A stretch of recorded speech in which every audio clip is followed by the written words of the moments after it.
Tell me, what was the opening in the market that you saw that led you to start Content Stack?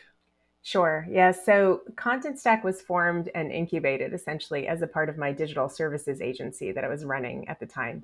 That company was called Raw Engineering. And we were tasked for several clients, mostly Fortune 1000 companies, with helping them figure out how to think about cloud computing, which was new, and how to think about mobile, which was also kind of new, especially bringing mobile apps to work and building mobile apps for the enterprise. And so, in doing that, we implemented several different content management systems across the board: Sitecore, Adobe, Drupal, WordPress, you name it. And what we learned is that most of those systems were built 25 years ago and really built for web. And we were trying to do things that were a bit more innovative, and new digital channels were coming about. And people cared about doing things quickly and dynamically and more personalized. And so we found that there wasn't like a simple API first way to do that that could go to kind of be omni-channel oriented. So originally we built this very simple CMS actually back in 2011 to address some use cases that were specific to our client base. And then we kept adding some functionality, and 2012, 2013 came around. We started to sell it as Raw Engineering CMS. So it was one of the first, if not the first, headless CMSs in the market at the time. And what we found is as things evolved and people were going through their digital evolutions in their organizations, they were finding that they needed more and more of these omni-channel use cases to bring to life. And so headless content management or API first content management became more important. And as a result of that, we decided that there was so much demand and there was so much happening inbound to us for the product that we decided to spin it out of Raw Engineering. And that happened in January of 2018. So that's sort of the storyline and how we got there. And by the time we spun it out in 2018, it was a full-fledged CMS that could compete with all the incumbents in the market. How long did it take you to build it to get it market ready? It's kind of an interesting timeline because the definition of market ready sort of evolved over When time. you And called so, it, it's good enough to yeah, I think it was release. like officially 2013 is when we started to sell it as a licensed based product, usually attached to a services uh, client, right? A services contract. And by the time we started to sell it independently of services, it was probably late 2014.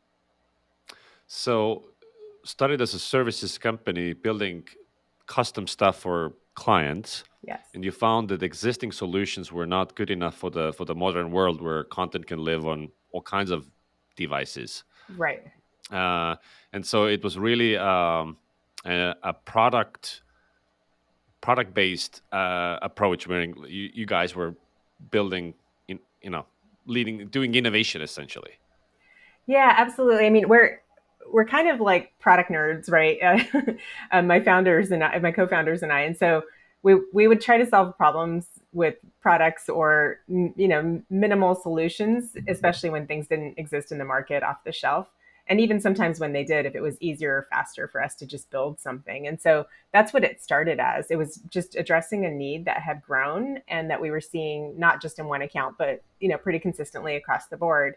And so we just solved it with something that was just a very simple form based API CMS, and it evolved into something much bigger over time. So in 2018, when you launched officially as Content Stack, what was the competitive landscape like back then? It's super interesting because at that time I would say we were just before the chasm, right, in terms of adoption. And there was still a lot of education happening on what is headless CMS or what is API first CMS, and it was definitely not mainstream. It was more a lot of early adopters or folks that had very specific use cases that were additive to their core content infrastructure. And so the competitive landscape, there was three or four players, including us, that were the leaders and that kind of were consistently brought into opportunities when a company was trying to do something super innovative that they couldn't do with their existing platforms. And of course, that evolved from there. But that's kind of how it started for us. A lot of professional services companies start out thinking that one day will be SaaS and software and so on, but they never get there. Like very few successful examples, but most are never able to transition over. How did you guys pull it off, and what would be your advice for how to do that successfully? It was a really an interesting journey, and we kind of joke, and people say this, and anyone in the services industry will understand this, but services revenue is kind of like crack. Like it's hard to walk away from, right? And it's easier, and it's just like, I mean, it's hard to scale, obviously, but you're profitable from the start and from the get-go. And so shifting that mindset from a profitability mindset to an investment mindset, not everybody can make that shift. And even if you can make it, you still have to prove that you've made it in the market in order to raise capital and in order to be taken seriously in the market. And so the main thing I can say is, if you're contemplating it, just give it a shot. And the one thing that I learned is you have to separate like the people that are working on services from the people that you've got in your incubation engine. Like they have to be sacred. Like don't pull them in just because there's a deal. And that's the only way to make the transition happen, is to be really diligent about that and deliberate about who's working on what, in order to set yourself up to be able to do that kind of a transition. So when you guys were now Content Stack, you started with already a roster of customers, right? It wasn't like you started. It wasn't day zero, really. Yes, for sure. And I think it's interesting because not everyone has the luxury of starting that way, but we had the credibility of an existing customer base, customers that were really excited to continue to work with us, a little bit of revenue that was attached to that, and a little bit of cash that we were able to spin out with. So we had a head start compared to others in the market, which meant we weren't in a rush to raise capital. We wanted to do it very carefully and with the right partners. And so it gave us the time to figure that out. You guys raised a pretty significant Series A, like more than 30 million. So, what was the gap between the launch and you guys doing the Series A? And the number indicates that you had pretty significant traction by then. Yes. And it's interesting. I actually learned a ton about how to think about raising capital, especially your first round. And if anything, I think when I spun out the company, I thought I was ready for Series A immediately. And I started to have conversations about raising $5 or $7 million. And back to the point of, I had just spun out, I still had to prove myself to the market as a SaaS founder and a SaaS entrepreneur, and not a services mindset individual. And so that took a little bit of time. So we actually ended up buying some time to demonstrate that we had figured that out, and also to increase the value of the company. And I did that by doing a small seed round, and that gave us a little bit of extra runway to hire our go-to-market leaders and start kind of revving up the engine for higher growth. By the time, almost a year and a half later, when we raised the Series A, we had essentially delivered on the promise of that growth, added to our customer base, built a go-to-market team that was humming, and that led to an increased valuation. Hmm. So tell me more about that early success. What specifically did you guys do to get that traction? What worked for getting customers? What kind of product strategy did you have in place? Yeah, for sure. So I think the most important thing on the content stack side that always stood out with us, and I think this actually comes from the consulting mindset, is that we had a consultative mindset in our sale and our pre and post sales, kind of relationship. And what that has done, even fast forward to 3 years into the journey, is we've got over 99% retention of customers. And that means, when a customer comes on board, we take good care of them. We do it in as much of an automated way as possible, because you want it to scale. But the high touch is there when it needs to be there. And the care comes across very authentically. And it's just who we are, and it's in our DNA. And I think that's probably the most important part of our strategy so far, and our understanding of the complexity in an enterprise, and being able to navigate some of the hairy things that happen, not just from a product and technology perspective, but also like cross functionally. There's different competing agendas, and we actually understand that really well because we come from the services side of the world. So we've built the product and our processes and our sales process and the POCs and our post sales process to address some of those challenges that enterprises have. But along the way, there's also been just sort of things that have happened in the industry that have led to changes in the product or growth in the product. We have thought about multi-cloud very often because some retail companies don't want to just work with Amazon. So that's an option that we have now. We've had to think about incorporating a lot of integrations because in order to be really successful in a microservices approach, you need to be able to integrate with the best of breed of all the services that surround your ecosystem. So Contentstack being sort of the core hub of content infrastructure inside an organization, you want it to be able to attach to the best personalization engine and the best translation engine. And so we've put a lot of effort and investment into what we call a catalyst ecosystem, which is our partner network of technologies and SIs that help bring a solution together for a company. And so that's been a lot of where the decisions and investment have gone over the last couple of years.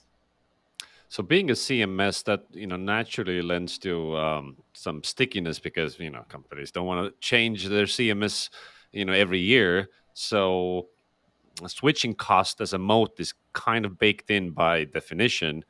Um, but what else specifically have you done then to increase that retention to 99%? What are some examples? Yeah, so it's interesting because the switching costs are both, there's pros and cons to it, right? Because you also have to, you're always competing with status quo, and content management, as you said early on, isn't brand new. It's been in the market for 25 plus years since the advent of web, really. And so you're always competing against something that's already there, right? So Hmm. there is the switch, but there's also the opportunity cost if you don't switch, and that's where the value sell really comes in. And so typically what we do is we help uncover a project where we can deliver value really quickly in an organization. And the way that we do that is through the selling process. We'll ensure that you're able to get something built in a POC, something that delights both the business user and the tech user. And then we're able to then turn that into the first engagement. And that time to value is so fast that eventually there's always just going to be growth in the account because people want to do more once they understand how the product works and they uncover ways to use it. And so a lot of that is organic, to be honest, because it's just so easy compared to what people Hmm. are used to, but they kind of have to get over the hump of believing that that's real. Is your customer acquisition mainly inbound or outbound? It's a combination, but for the early days, it was mostly inbound. And that's what led us to believe we're sitting on something really big and important. And the demand has just been growing. And so inbound is certainly where we get our first and kind of highest propensity to buy leads. But there's also an outbound motion because we are still educating the market, and especially in emerging markets, trying to open up people's eyes to a new way and a better way. So those customers coming to you, are they feeling a certain pain? Like what triggers the sign up? And then how do you make the case then to go with you instead of the competition? What's the differentiation play? Yep. Yeah. So there's usually a pain point. Otherwise, people wouldn't be shopping, right? And typically that has to do with time to develop something because a lot of the systems that are incumbents or that were built previously, they require a very specialized skill set, or they just take a lot of time because of the way that they were built and constructed for like just a suite based approach to things. They're just not as agile. And so usually it's like some kind of a time constraint. And one example of that, we had a big retailer who was going into holiday season and for the second year in a row wasn't able to make their mobile app work with their incumbent top tier market player in the CMS space. And so they came to us with a very short window to see if we could help them fix it. And they were able to build on Contentstack within a couple months their app that would go to market for Cyber Monday. And by doing that quickly, they realized that they're sitting on something really exciting. And the fact that they were able to do that, get the support they needed, go live, and run through all of Cyber Monday without a hitch and actually increase their revenue as a result, that's time to value, right? And so when you can demonstrate that over and over again, it just automatically leads to more business. And companies are starting to hear those stories from their colleagues, and they're starting to see, okay, somebody else used headless or somebody else used an API first model, or they architected it differently, or they're utilizing these microservices that work better than our incumbent.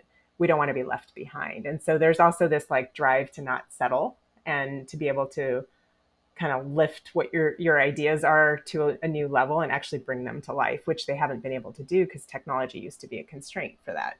And then the other side I would say is, over the last couple of years, there's a lot less education happening on API first and headless because it has become more mainstream and people now at least have heard of it or know conceptually what it is. And when you have Content Stack in the top right quadrant of IDC MarketScapes and Forrester Waves, it automatically leads to that kind of credibility plus being able to talk to customers who've been successful for more than just a year on the product and talking to them about growth. That credibility is what really kind of lends itself to winning in our deals. And then from a differentiation standpoint, it does come down to our enterprise know-how, which I kind of talked about a little bit earlier, but that comes across really strong, not just in the product, but in the whole process of engaging with Content Stack. It's how we sell, how we have conversations, the consultative approach, how we take care of customers post sale, how we connect them with partners that will make them successful, how we connect them with other customers or colleagues in the industry that have had success with Content Stack. That all comes across really strong.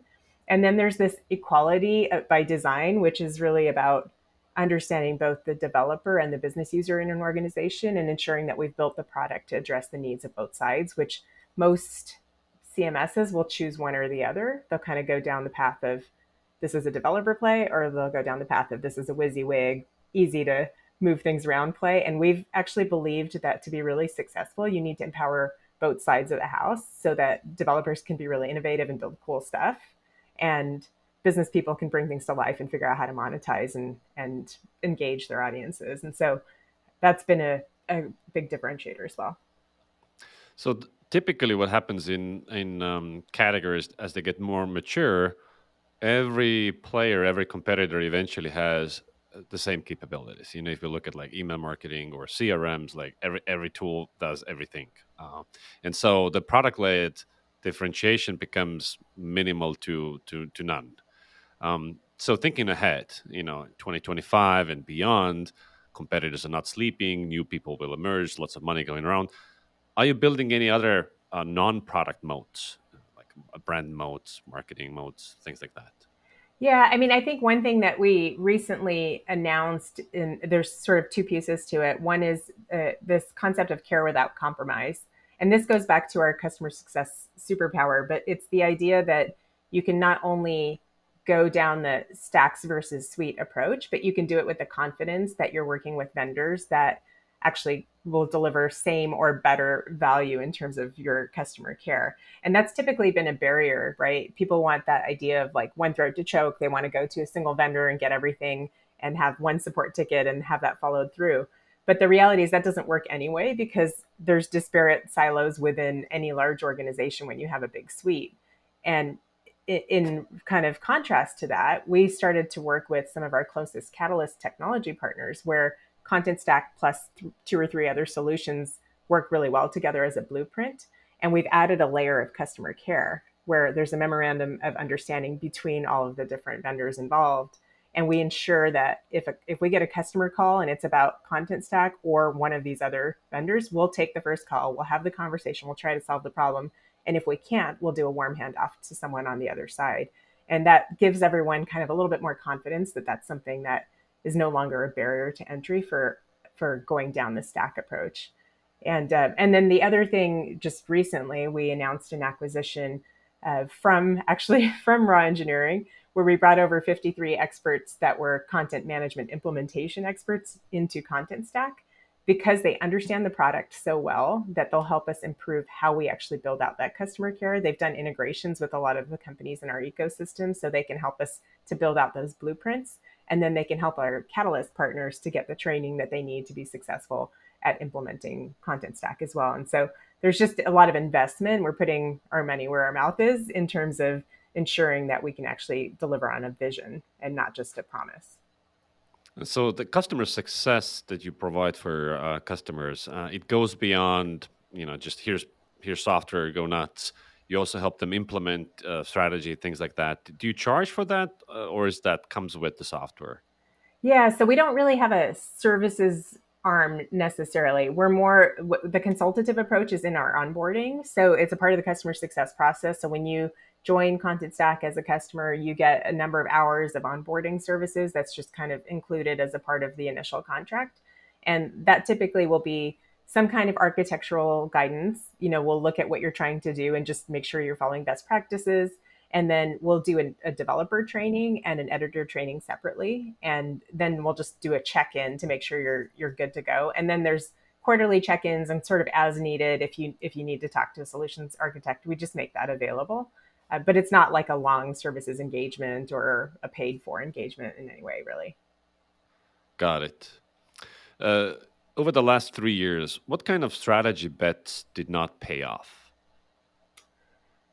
um, well, it's interesting because you try things all the time, and if you don't try things that sometimes don't work, then you're not trying enough things, you could argue. I think one thing that we've kind of grappled with is how much do we go towards the independent developer, and some of our competitors are really good at this, actually. And so, do you build a community for developers? How does that work? How much investment does that take? How do you ensure the same level or same quality of support if you do that? And so, I think that's one area that honestly we haven't quite cracked yet from a strategic standpoint. And we've looked at how do we ensure that we're definitely more enterprise oriented. So how do we make sure that the developers that we bring into that ecosystem are enterprise developers? And it's not easy to do. And so I think that's one area that, from a strategic bet standpoint, we haven't quite nailed. That's probably the one that stands out the most. And if you think about dominating in the future, what kind of bets are you now making that you think will lead you to success? So my take is that the incumbents in the market are not innovating fast enough, and they're kind of leaving their customers to dry to a certain extent because they just can't do the things that they promise you can do. And what that's leading to is people are getting aggravated and looking for better solutions. And so I think it's just a matter of time before people move off of legacy suites and start to adopt stacks. So that's kind of that's the big play. Now it's a matter of how do you do that in a way that brings everyone confidence and conviction that it's the right way and that we're the right solution. And for me, that's really investing in the ecosystem and investing in the blueprints and investing in sort of the marketplace that surrounds all of that. And so that's the big strategic bet, is really just making sure that we understand the complexity of implementing a really strong content solution or the best digital experience platform in the market, and how do you be at the center of that and connect all the dots in the best way possible. In addition to product and ecosystem plays, what are you doing to compete on brand and better marketing? So we have a lot of fun things up our sleeve for next year, including our first ever customer conference. So just getting the Contentstack brand out more widely, and our customers are the ones that are allowed to talk about it are such big fans that really just telling their stories more vividly and helping to kind of get across the idea of what a really good digital experience looks like, and being able to tell those stories on stages and in use cases and on podcasts. And so really just a lot more customer marketing is where there's a lot of opportunity for us. Those disgruntled customers of legacy companies, um, are you assuming that they're disgruntled, or have you figured out a way to like, I bet these guys are not happy, so let's pitch them through outbound, or how does that work? It's pretty obvious. And I mean, you get it in, like, when you have your first call and you have a conversation where someone says, well, we're 3 years into our 1 year deployment of X. I mean, you can't be happy in that situation, and people have become complacent because there was nothing better, and they sort of had to settle, and it was the only solution that they wouldn't get fired for buying in the past. That's no longer the case, and now we've created an alternative that is better, and it's no longer like arguably better, it's just better, and people are seeing it and recognizing that, and now it's just a matter of time before they make the change. Now, looking back at the last three years, what do you wish you had done differently or sooner? I I don't know. I mean, it's interesting. Like you, if anything, like you always wish that you could move a little faster on everything you do, but at the same time, we've been cranking and working really hard and moving as fast as we can. I think moving into a few more markets earlier would have been beneficial to growth. But at the same time, you have to do things in a way that's deliberate and you don't compromise the quality of the offering, both from a product standpoint and a care standpoint. And so, from that perspective, I think we've moved at a pace that's reasonable and we're doing it in a way that's very deliberate and well thought through.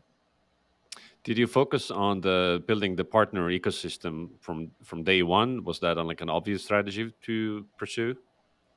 From a strategy standpoint, definitely obvious, but focusing on it from day one is, I mean, it evolves, and we may have started with a couple SI partners, system integrator partners, but over time, it's evolved into a much more strategic program with a lot more parameters and certifications and badges and joint marketing. And so it's kind of been an evolution, and we know that that's an opportunity that we have to continue to invest in and continue to grow and expand. And if you think about your competitors, aren't they also able to do the same plays with partners and customer success and enterprise know-how? How are you thinking of like winning against competition here? So, on paper, you can certainly say that you're doing certain things. Where it really comes across is in play. And if you look at some of our customers that have moved from our headless competitors back to Contentstack or over to Contentstack, they've done it because they haven't been able to accomplish what they needed to with those players. And so, yes, those players can evolve and they can bring in the right expertise to do it. I think the difference is for us, it's in our DNA to be enterprise centric and customer care centric. And that's something you can't take away. It might be something you can add if you get the right people. And the fact that it's so organic for us, I think, is one of our core differentiators. And the fact that it's organic is because you have been selling to the enterprise since forever, or did you hire, like, bring in that expertise?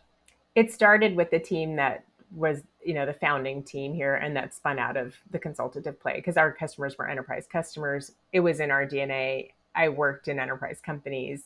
My co-founders have worked in enterprise companies, so we just know, we know the space, we know the pain points. We've been the on the inside of that, and we've been the implementers of that, right? And so we've kind of seen it from all angles, and that's just an experience that you can't just automatically replace. And when it starts at the top like that, it trickles to everyone. Like everyone understands those pains and they understand why, what the mission is and why we're doing it. And the fact that it's also about empowerment. We are trying to empower people in their daily jobs to be able to do the best work of their career by providing the best solution in the market. Awesome. Thank you so much.